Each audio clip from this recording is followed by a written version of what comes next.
Investor arrested for embezzlement. Simon Williams admits guilt. Blames Anthony Stark for downfall. Wonder Man is coming to the MCU. Allegedly. Trust nothing until it's in your hands or before your eyes. But that means I get to do one of my favorite things. Take a look at early Avengers comics. Some true classics, and also wade through some lawsuits that probably were not. But tensions that most definitely were. And perhaps some strongly worded letters. It's time to explore the origins of Simon Williams, aka Wonder Man. Greetings comic lovers and welcome back to Casually Comics, the channel where we chat all things comics, reviews comics new and old, to history to anecdotes, really wherever our whims take us. Marvel's Wonder Man, for DC had one prior, debuted in 1964 in Avengers number 9. He was created by Stan Lee, Jack Kirby, and Don Heck. The rumor is that Marvel stopped using Wonder Man because DC sued them, but that does not appear to be the case. More likely there is a warning letter across the bow. Since Marvel had been aggressively stealing so many of DC's concepts and modifying them since Marvel's rebranding and inception as Marvel in 1961. Not to say that there were no original ideas, or that DC didn't do its own fair share of stealing, but their very first big one had some heavy inspo. Stan Lee stated in Comic Crusader number 1, a fanzine, "We were intending to bring him back, but we found out that DC had a story about a year ago concerning a robot named Wonder Man.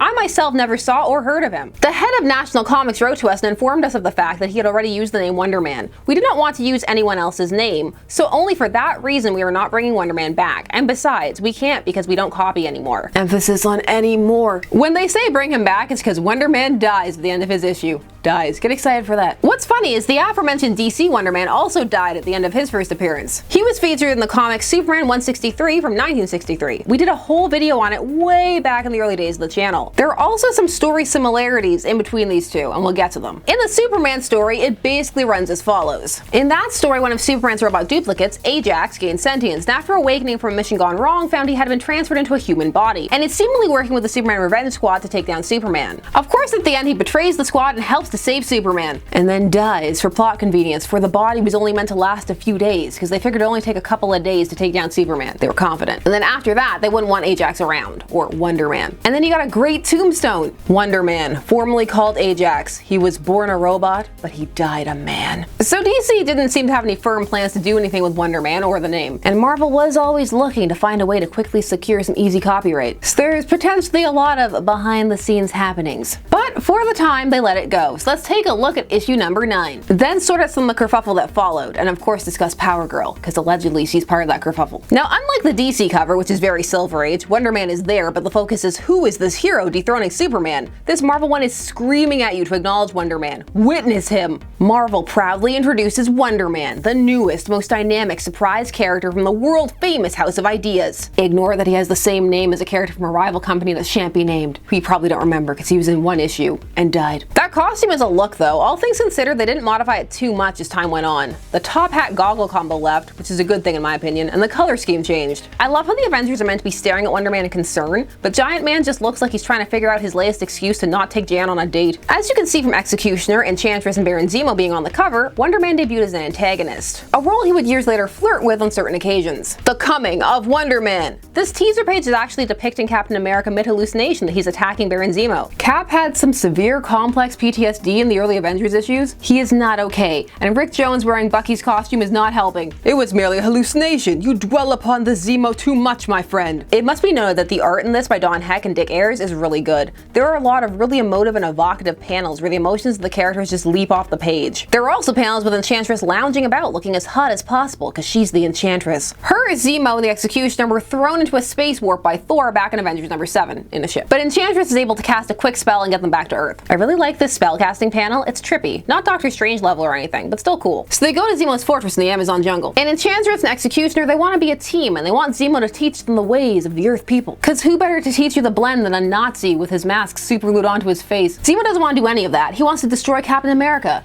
Their obsession is mutual. Enter Simon Williams. Investor arrested for embezzlement. Simon Williams admits guilt. Blames Anthony Stark for downfall. Even in 1964, they're already blaming Tony for things. No wonder he left the Avengers so early. In fact, why don't we disband while we have the chance? So why did Williams embezzle this money from his company? How was it Tony's fault? Was it the transistor skates that he gave to the military that shouldn't have been able to move at all? The Enchantress bails Simon out and we get a little bit of history. We have read about your case. Tony Stark's latest invention made your patent worthless. worthless, so you stole to keep yourself from bankruptcy. So Tony invented something more useful than Simon, and Simon couldn't think of anything else, so he embezzled. This is totally Tony's fault. How dare he, the fiend. So the Enchantress and the Executioner offer Simon Williams power. All he has to do is go with them and their sketchy eyebrows down to South America. There's some panels breaking up that trip where we get to see what the Avengers are doing, and Cap looks so sad. And Giant Man and Wasp are bickering. What is meant to be a humorous sitcom-esque fashion, but also can be read as highly concerning. How did I ever get stuck with you? Truly the words of true love. Simon Williams just agreed to whatever, apparently, because he just lets Zemo hook him up to this giant machine and bombard him with rays. What kind of rays this time? I'm sure you're asking. Why, it's ionic rays. So either it wouldn't be doing much of anything, because it would be at like X-ray levels, or it would be liquefying his organs. It's fine. The panel of him opening his eyes into the light of the ray is another good one. It's so eerily reflected in his irises. You are being bombarded with the most powerful ionic rays ever assembled in one concentrated area. So this means that he's gonna get super strength. Do not forget his other power, invincibility. Zemo forgets nothing. Calm down, Zemo. So this makes him jacked, Captain America style. He gets up and he's bigger, stronger, and other things. Invulnerable, I guess. Now they have to test his powers by doing things like shooting him point blank with a gun. Thank goodness it worked. Unfortunately for him, Zemo was the one who made his costume, and Zemo doesn't exactly have taste. But why the costume? Why the corny name? This costume makes the Enchantress thirsty, which makes the Executioner jealous. But enough about that for now. Wonder Man is meant to be so strong that he's a match for the whole team. He can punch through rocks, lift trees, he's got rockets which he wears in his belt to fly and they don't burn him. This to compete with Iron Man's transistors. Let's talk about it a minute because we didn't really address it in the Iron Man skates video where they were transistor powered. So Stan Lee admitted that he wasn't researching these things. This isn't like the Golden Age comics where sometimes you would have some very solid scientific references to methods or experimentation or actual elements that were being used. Of course, that was pre-code. For this era during the Marvel Renaissance, Stan Lee was using things that were popular or trendy at the time. Headline getters. So that's why there's talk of transistors and gamma rays. And also probably why if you knew anything about any of these things, you were laughing, perplexed, cringing. I have quotes. He stated, "I wouldn't know a gamma ray if I saw it. The whole trick is to make something seem as if you gave it a lot of thought and did a lot of research, but I never had time to research." And then he takes shots at DC anyway. At Marvel, we're scientific. I want Thor to fly, so he has that hammer. I had him swing it around as fast as the propeller. Then he lets go. Now it's attached to his wrist. So when the hammer goes shooting off into space, it takes him with it. That's how he flies. Incontrovertible scientific fact. And that's the difference between us and the competition. This was in reference to how it didn't make sense that Superman could fly. Transistors can't power anything and Iron Man can't charge them, which it would say he did sometimes. He's charging up his transistors. Oh, I love when Iron Man plugged himself into the wall. Back to Wonder Man, who just defeated the Executioner in testing and showing his strength. The Executioner then says that he's too powerful. How will they control this man? This is when Zemo drops the bombshell of, oh, he's gonna die in a week, it's fine. This unless he comes back for a weekly antidote, which is how he's gonna control him. Simon really should have read the fine print or asked any questions at all. Is this Tony Stark's fault too? So the plan is for Wonder Man to infiltrate the Avengers. So they set up a fake robbery so he can show up and help the Avengers break it up. After he helps, he says he wants to be an Avenger. And if you know anything about the Avengers, you know that they'll admit anybody,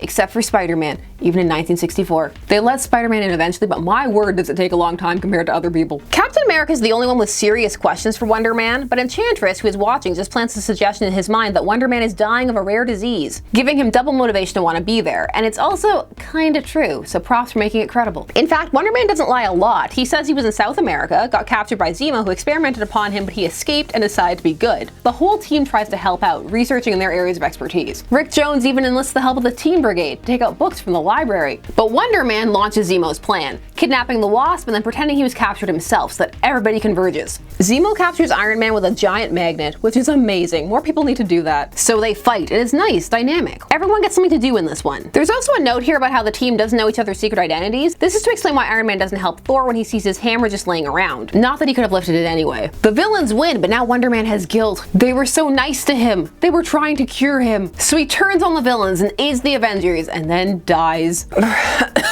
Every man dreams of doing a noble thing in his life. How I can die knowing that I didn't live in vain.